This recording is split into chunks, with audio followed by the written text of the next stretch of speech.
so spare. Changing jobs. Turbines are indicating more kind of northwest, but here it feels like it's pretty well straight up, which is good. Getting some flying, probably short flights if it's good enough on the face rather than just at this bit at the top, and then it should be soarable there. That's difficult to say. The turbines would certainly indicate doable, but not great lift. Smoke drift way over there, however, is much more north looking, as are the turbines down in the valley. So based on what I'm feeling here, it actually feels like it's square on, which would give you probably a 30-degree change in wind across the valley. So checking. Yep, very square. Tiptoe up to the top. Probably get a wee bit of a dive. Let's see if I can do a flyby from the pickup and into the lift. So the glider's currently hanging back slightly. Let it nod to level. Wait for the best feeling and adding in some ground speed to the wind speed to increase the airspeed, but it's tiptoe, tiptoe, tiptoe. Definitely do not want to run. Even if you're moving fast over the ground, you're not forcing yourself forward and dragging the glider. You want the glider to be the thing that's doing all the work. So we don't have a shadow of the glider.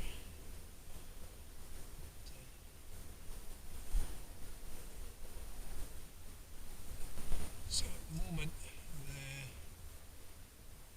vertical somewhere between the A's and the B's most of the time, and I want vertical to be between the B's and C's. That's a bit better. Hold the glider level. Just wait for it to bite forwards. The start of a little extra lift cycle. Keep checking the airspace. Can of course change the trim speed to make the glider fly faster for a second or two, but then you've got to turn back.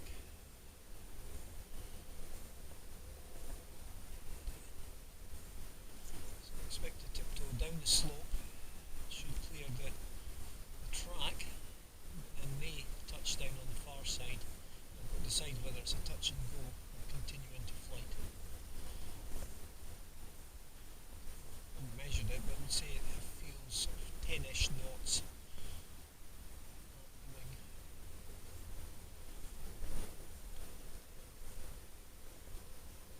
Despite brake position, as you can see there, there's actually negligible tension. Obviously, as the airspeed increases, it's the airflow on the outside of the wing that gives the wing its rigidity, nothing to do with inside pressure, that's no nonsense. But as the airspeed increases, the wing firms up. Really, total pressure equals static pressure plus dynamic pressure. The greater the difference in static pressure inside and outside the wing, the more rigid the wing becomes. Okay. So the direction is holding fairly constant. There's not that much variation in the wind speed. Wing height is maybe varying by 2-3 knots, not much more overall. So it's probably a case of just adding that ground speed. We've still got decent light. I'll give it a wee try. Let's see. Might get a wee bit of a issue with trying to clear the grass on the far side of the track. So we'll keep the undercarriage ready. So we'll just let her slide. Tiptoe, tiptoe, tiptoe. Keep the legs ready. So you can see there. And as there's not that much, easy on loads of brake. Wait till the wings start to drop back. Ease off the brake. Wait for it. Clear of the grip bunker. Checking the airspace. Just backtracking back up. definitely get more lift if we continued on down, because we have a steeper slope there. But if there's not enough to really get good height as you're going over this bit, well, you could get good soaring. You're then definitely walking with the wing, using the wing to walk back up. And if you wait that extra bit, you can get some more height and stay up at the top, and it's less effort. So it's a good practice. You can't see over the back, so you want to lower the wing, check as much as you can.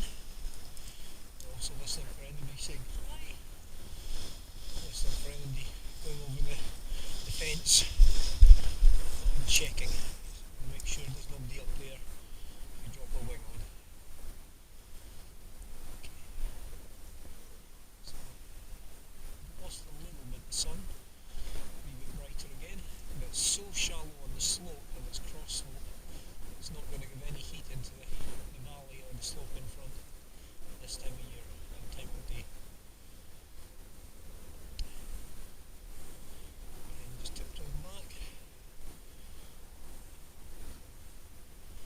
Start to get the glider to slide forwards. Waiting. Start loading it up. Okay, just tiptoeing. Not any great push. Want the glider to do all the work. And just fractionally more this time.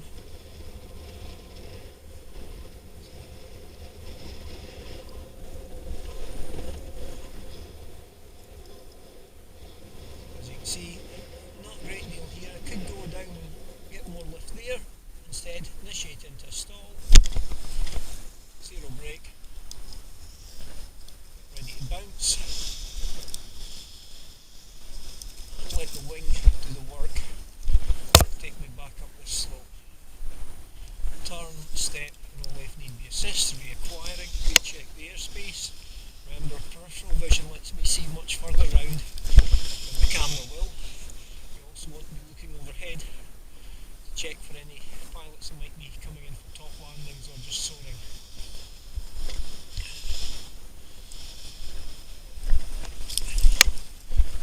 As usual, going under the wing rather than trying to get the wing overhead. And when you're backtracking, there's negative ground speed. So your airspeed is the wind speed removing the ground speed.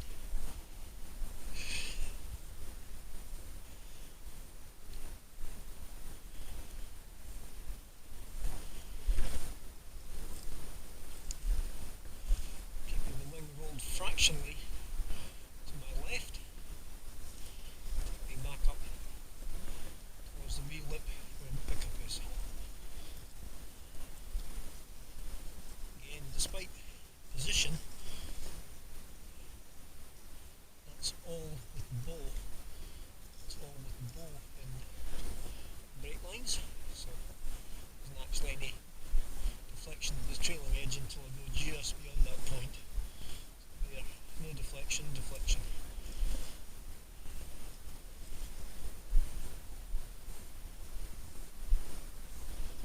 Checking the airspace. Looking around, check fixed hazards, moving hazards. Checking your level of hydration. Getting cold.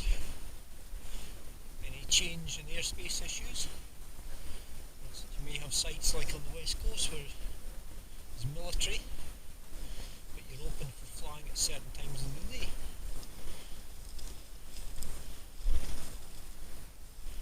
Okay, so I'm still keeping the wing rolled slightly to the left. Cutting diagonally up.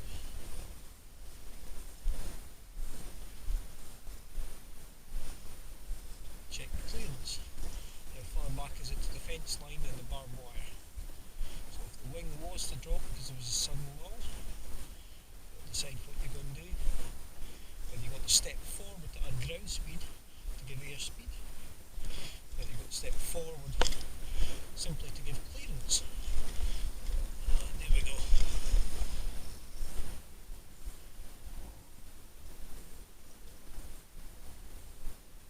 So direction definitely good, unlike a couple of days ago with a lot more wind. Quite a low lift of the dynamic type.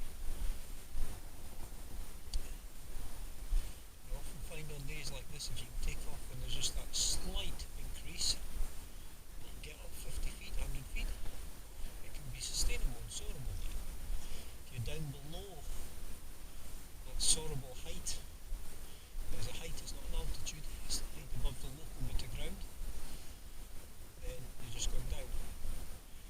So we can't do it today with this site, but sometimes heading out away from what seems to be the lift. If the ground's dropping off far quicker than your glide angle through the actual air, you can end up physically higher above the ground. You can soar that lift and you can get back above takeoff. Whereas if you just stay working the lift on the ridge at takeoff, you can't get any higher. In the case of reading sights, reading the air, and definitely reading your glider. When you read your glider, almost all through the risers, very little information through the brakes in comparison.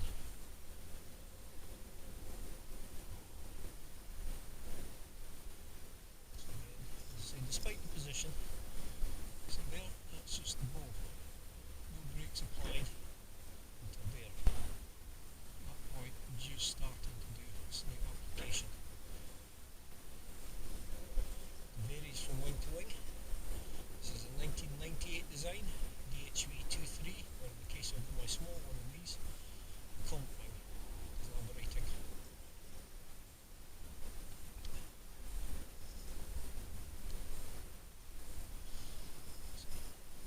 Simply the bow.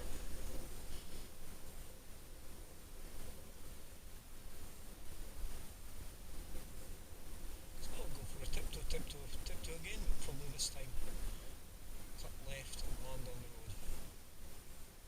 Aside from anything else, the more you move over the ground, the more you warm yourself up. Then work warms just enough to keep the chilly north wind off.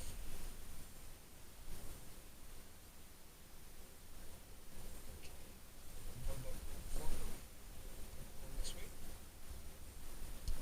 Landing on the back tires. Okay, backtrack.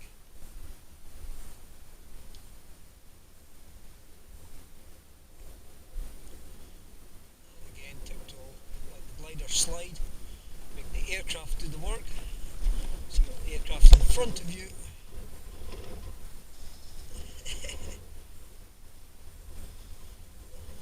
Slowing down into the stall action, tiptoe forward until you feel the glider pulling you back.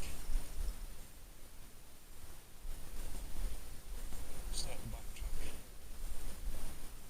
Gliders drop back too much, brakes are going soft, ease off the brakes, if necessary flick round and get ready to reacquire if necessary, settle and surge. Feel it's dropping, reacquiring, recheck the airspace and bounce. Drop it just short of the grit bunker, recheck the airspace and bounce. Backtrack past, hopefully, the grit bunker. It's dropping, past it, recheck, surge, keeping a slight roll right, and it's always the aircraft's right, not necessarily the pilot's right. And taking it back, recheck, launch the low wing slightly early with the harness, keeping that right roll. And part. Recheck. Back to tactile audio. Actually, tactile visual audio. Check the harness anytime you're walking about. Check the reserve if you've got one. Check for energy over the back by lowering the wall. Slow, checking under. Okay, that's good. Checking airspace. Check for the wind information coming far side of the valley. And bounce. See hardly any ease. So tiny bending to slightly change the relative pitch of the glider.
suddenly shout, "Hang glider!" You've got to be aware of the different airspeeds.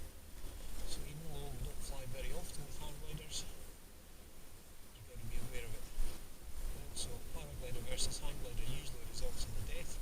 Two paragliders gliding, far better chance of just bumps, minorish injuries, or even separating. Okay. Again, go for a backtrack, so I've got a bit more of a runway to tiptoe, tiptoe, tiptoe. Let the ground speed plus wind speed increase the airspeed. See if there's enough. Waiting until the glider nods forward. It's still hanging back very slightly. Great. Start to nod forwards now. Just keep those legs ready. And just enough to skim over. Hear the corner bits there. Keep the efficiency up.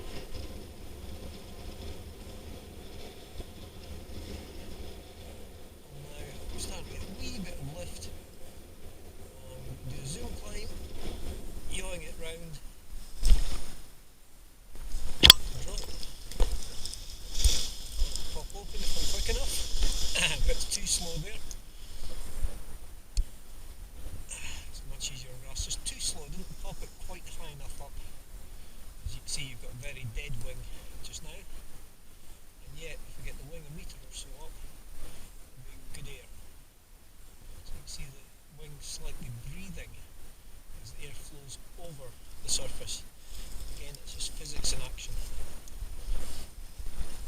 So there's enough wind to move the heather here. So hopefully all I need to do is let the air bite.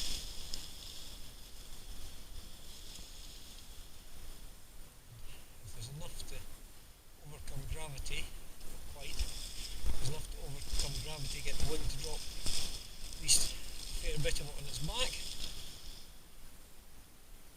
I'm just waiting for that extra.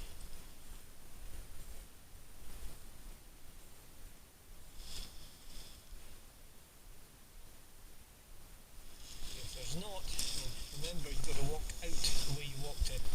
So, oops, that's caught a line there. Certainly is the more likely when you're on heather rather than grass.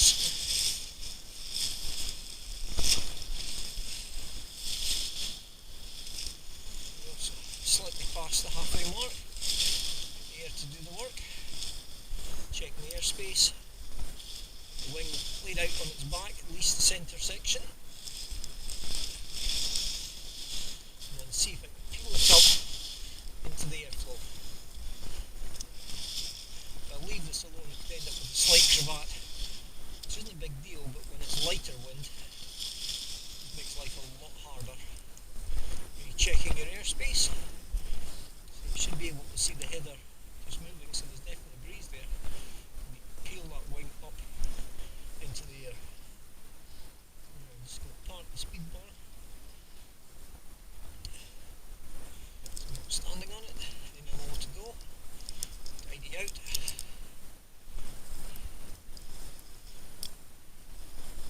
Should come clean. Recheck the airspace there. Not ideal. Still closed over a bit, so wait to see when we get an extra wee touch of air. And then count, say to 5 until the air, the wind, I feel, is more likely to be up next to the wing.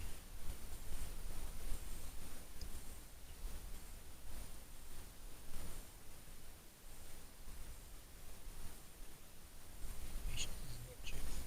Checking overhead, checking your airspace.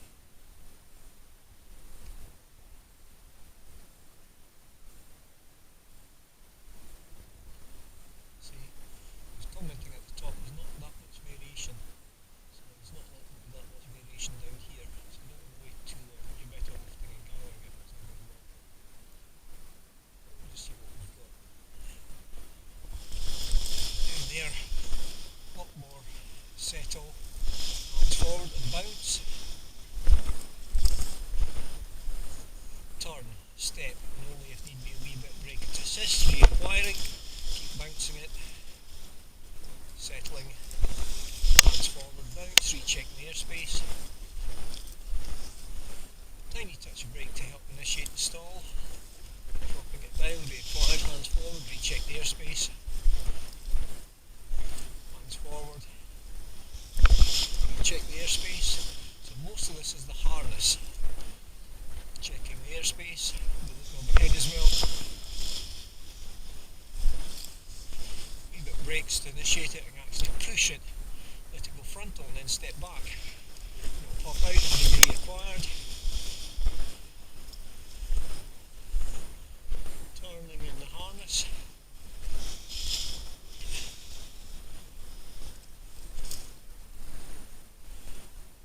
Waiting. We've got dead zone, so extra step forward to make sure it drops on its back. The turbines more on the hill there, more northerly.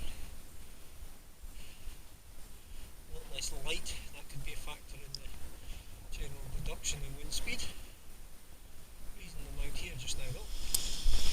Slow, and bounce. Checking.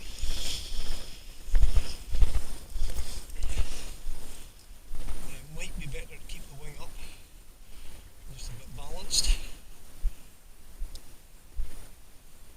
Remember, if you're backtracking, the ground speed is a negative. Big hole there. Second, it's dropping back too much. Get ready to reacquire. Check the airspace. Bounce before it's in dead. There we go. Also, as you fly it backwards and then fly it forwards up in its arc, it's generating not drag but lift. Hands forward and bounce, rechecking. Reacquiring, turning in the harness to correct. Check the airspace.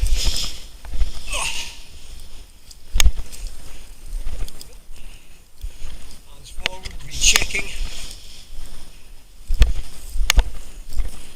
Tiny bit of brake to yaw the wing. Reacquired, rechecking.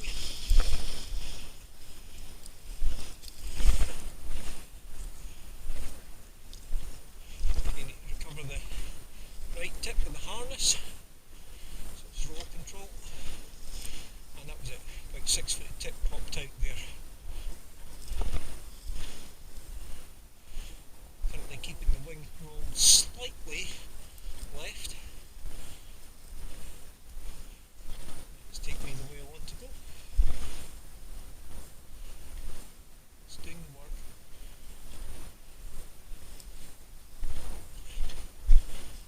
A wee bit more ground speed just for a second.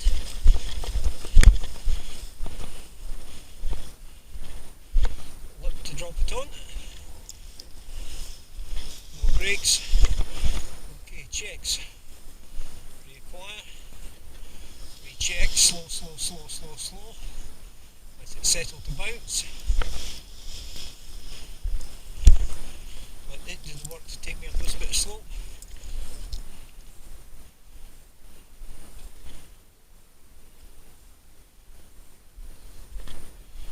Checking the airspace and around behind. Again, peripheral vision, much wider than the camera can see. So when I turn that far I can see trig point in my left eye, trig point in my right eye. A good overlap. Get ready to drop round. Initiating. And signals dropping. Zero brakes. Harness. Reacquire. Slow. And settle.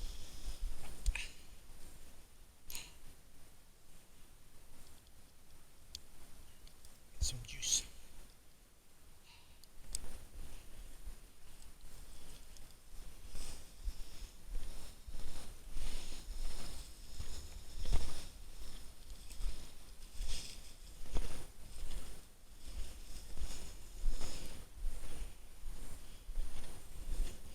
So unlike when I drove up, turbines down there are almost wind from me straight to the turbine now.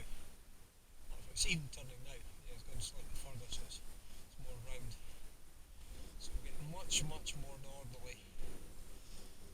turbines there, almost pretty square on. So when I arrived, the wind at those turbines was coming from there, it's now coming straight across. When I arrived, the wind down there was going that way. It's now from here going straight across the bays to St Andrews.